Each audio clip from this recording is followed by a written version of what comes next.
सभी लोग अपना अपना आंख खोल दें और हथेली को करके आंख पर स्पर्श करें। दूसरा धर लिया कौन नहीं था, अब बंद कर दी। अब गहरी सांस और थोड़ा थोड़ा खा सकी उधर। आज दूसरा धर ले रहा है। चलिए शुरू करते हैं।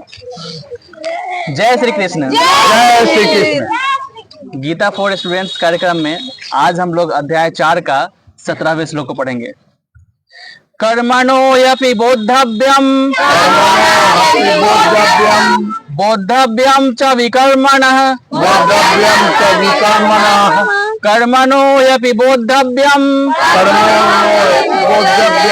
बोद्धव्यम च विकर्मणः अकर्मणश्च बोद्धव्यम गहना कर्मणो गतिः अकर्मणश्च बोद्धव्यम गहना कर्मणो गतिः अर्थात कर्म की बारीकियों को समझना अत्यंत कठिन है। अतः मनुष्य को चाहिए कि वह ठीक से जाने कि कर्म क्या है, विकर्म क्या है और अकर्म क्या है। आज का यह श्लोक विद्यार्थियों के लिए कैसे लाभप्रद होगा, अनिल सर बताएंगे। आप कर्म की बारीकियों को समझना अत्यंत कठिन है, अतः मनुष्य को चाहिए कि यह ठीक से जाने कि कर्म क्या है, विकर्म क्या है और अकर्म क्या है। तो कृष्ण भगवान अर्जुन को समझा रहे हैं कि कर्म की बारीकियों, हम काम कर रहे हैं और हमको पता ही नहीं होता है कि जो हम काम कर रहे हैं वह क्या है, कर्म है, विकर्म है या अकर्म है। खराब काम कर रहे हैं, अच्छा काम कर रहे हैं, ये हमको जानकारी नहीं है, हम बिना जाने हुए काम किए जा रहे हैं। तो उस बारीकी को समझना पड़ेगा कि कर्म क्या है। तो आप सबसे बड़ी बात यह है, कर्म के विषय में सबसे माने सामान्य तरीका से जो परिभाषा दिया जा सकता है वही कर्म कहला सकता है, जो सृष्टि के सारे जीवों को अपना नहीं, अपने अलावे जितने भी मनुष्य हैं, जीव जंतु हैं, चाहे कुछ भी है, प्रकृति के जो भी चीज हैं, उसके प्रति अगाध प्रेम रखता हो, अगाध जो है सो की श्रद्धा रखता हो सभी के प्रति, वही सबसे सुंदर कर्म है।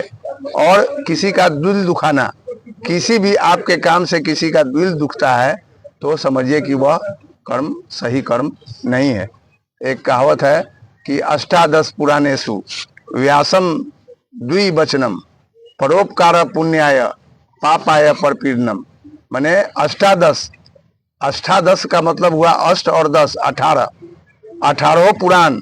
अष्टादश पुराणेषु व्यासम द्विवचनम, पूरे 18 भाग जो पुराण का 18 पुराण जो है उसमें व्यास का 2 ही वचन, उसको पूरा का निचोड़, जैसे दूध मह करके उसमें से छाली निकाला जाता है, उस तरीका से जब 18 पुराण को पढ़ लीजिएगा तो उसमें से 2 ही सार निकल करके आएगा। क्या आएगा? अष्टादश पुराणेषु व्यासम द्विवचनम परोपकार पुण्याय। परोपकार, दूसरे का उपकार करना, दूसरे को मदद करना, दूसरे की भावना को समझना, उसका आदर करना, यही पुण्य है।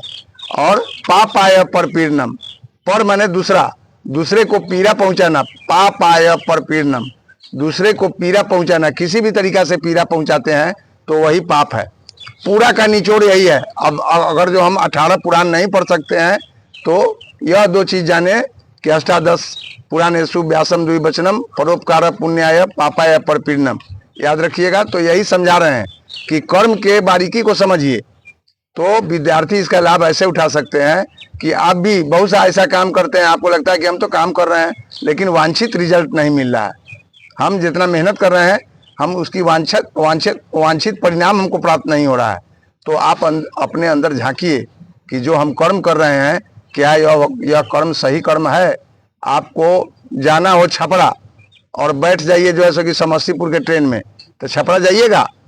तो आपको तो सबसे पहले अपना कर्म का चुनाव करना चाहिए कि हम कैसा कर्म करें जिससे कि हम अपने मंजिल पर, हमको समस्तीपुर जाना है तो हम समस्तीपुर वाले गाड़ी में बैठेंगे। उसी तरीका से विद्यार्थी को चाहिए कि यहाँ के बाद, मैं सारे विद्यार्थियों को अभी यही कह रहा हूँ अभी 1-2 दिनों से, कि यहाँ आपका रूटीन है 4 बजे आना है, आधा घंटा जो है सो कि मेहनत करना है यहाँ संस्कारशाला में, उसके बाद पढ़ाई के लिए बैठना है, 5:30 में जो है सो कि हम लोग को भारत वंदना करना है। इसके बाद स्कूल में जाती हैं तो वहाँ पे फर्स्ट पीरियड इतना बजे से इतना बजे तक, उसमें जो है सो कि संस्कृत पढ़ाई होगा, इसमें मैथ पढ़ाई होगा, इस पीरियड में फलना पढ़ाई होगा, सब रूटीन बना हुआ है। लेकिन सारे बच्चे को मैं जो देखता हूँ, मेरा भी विद्यालय है उसमें मैं देखता हूँ, सारे बच्चों का सबसे बड़ा प्रॉब्लम यही है कि वे अपने घर जाकर जो उनका समय व्यतीत होता है ज्यादा समय, उसका कोई प्लानिंग उनके पास नहीं है।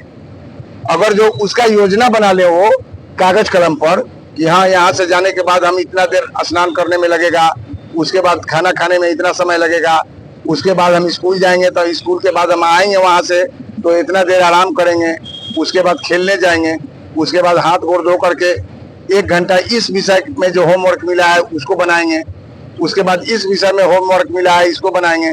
ऐसे करके अपना रूटीन बना करके जो बच्चा पढ़ेगा उसको आगे बढ़ने से कोई नहीं रुकेगा और उसका मेहनत जो है सो कि एकदम सटीक, जिसको सटीक कहते हैं, एकदम निशाने पर तीर लगना।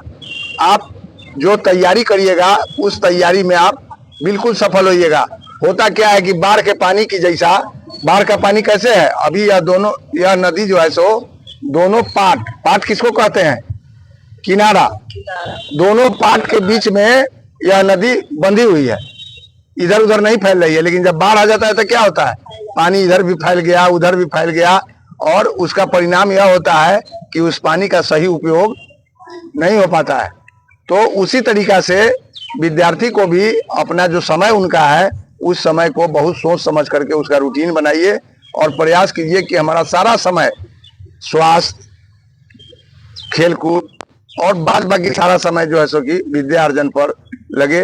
और हर चीज का प्लानिंग कर लीजिए ताकि क्लास में जाकर के शर्मिंदा न होना पड़े, सर जी से बात नहीं सुनना पड़े। होमवर्क बना के लाई हो तो नहीं, तो उसके बाद बाहर में खड़ा किया जा रहा है, ऐसे क्यों नहीं बना, ऐसा होता है ना। तो ये अच्छा लगता है। ये सब होता है केवल समय के कुप्रबंधन के चलते। कुप्रबंधन माने, कुप्रबंधन का मतलब क्या होता है,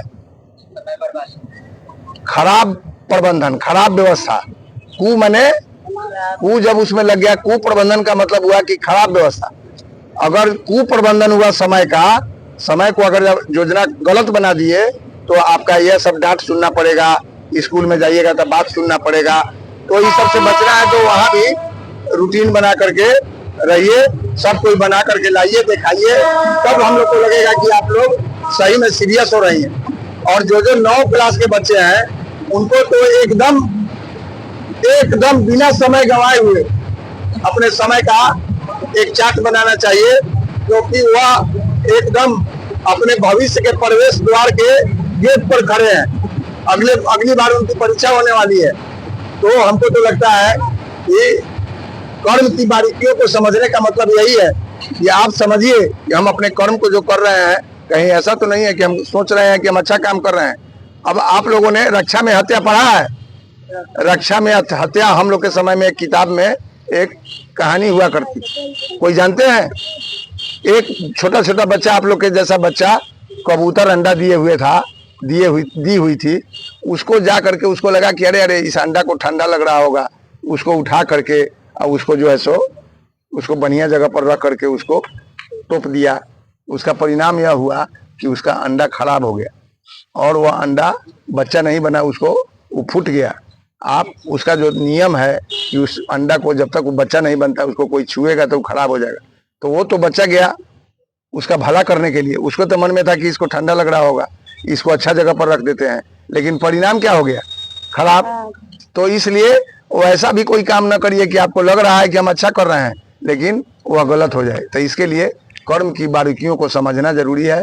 और यह श्लोक बच्चों को कैसे लाभदायक होगा, मेरे अल्प बुद्धि में जो बुझाया मैं आप लोगों को बताया। और कोई बता सकते हैं तो बता दें। आज के लिए बस इतना ही, फिर कल मिलते हैं अगले श्लोक के साथ। जय श्री कृष्ण। जय श्री कृष्ण।